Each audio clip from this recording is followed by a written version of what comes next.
No, obviously, great curveball and made good pitches with it.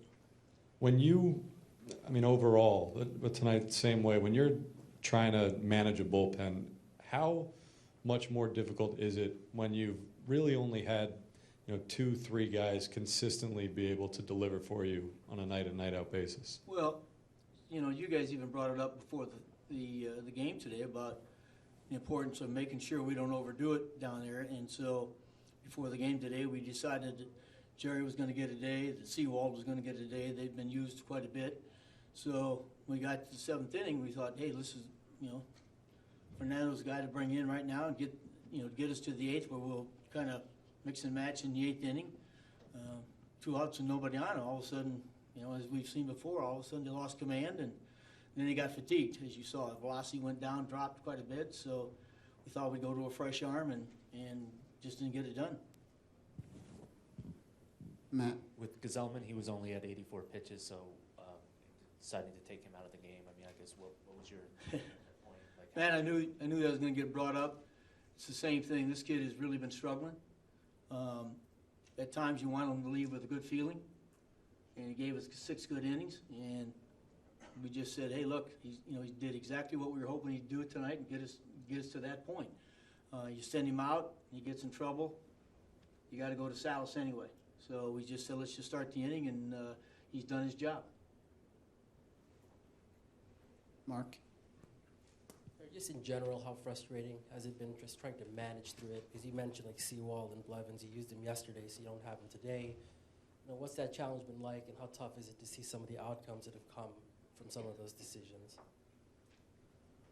Well, Mark, you got to make decisions with what you have, and you take the best you got in those times, and try to again pick and choose your spots for them.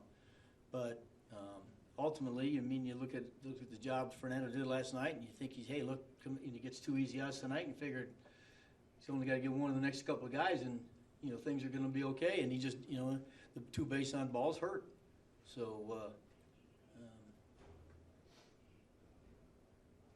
but we got to get ready to play tomorrow. Dave? Terry, when you talked to Jerry and Seawald before the game, obviously those guys were always going to tell you that they can pitch, so you just have to go to them unilaterally and say you guys were out. Right. Just we feel like you've been. Yeah, we've been again, you just got to say, listen, there's going to be nights that you're going to feel okay, but we cannot overuse you right now. That's what's happening. And so I talked to Jerry today, and I said, I know you probably feel good, but you're probably not going to pitch tonight.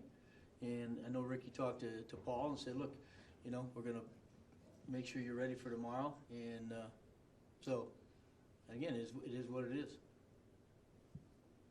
Joel? Terry, I think the answer will probably be because of what you said before the game, which is you're trying to win today's game, not a game 2 days from now. Is that why you went to Smoker in the 8th inning, not worried about who's starting in a couple of games, thinking Right. he's your best option instead of pushing Edge into that inning as well? Exactly. Smoke came last night. He actually pitched those 2 guys very well last night.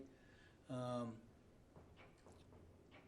we just saw we'll get he's, and even if tonight though, Joel, you're looking at he's got Thursday, Friday off before you have to use him on Saturday anyway. So he was going to throw a pin tomorrow anyway. So you get him some work today so he can get ready. But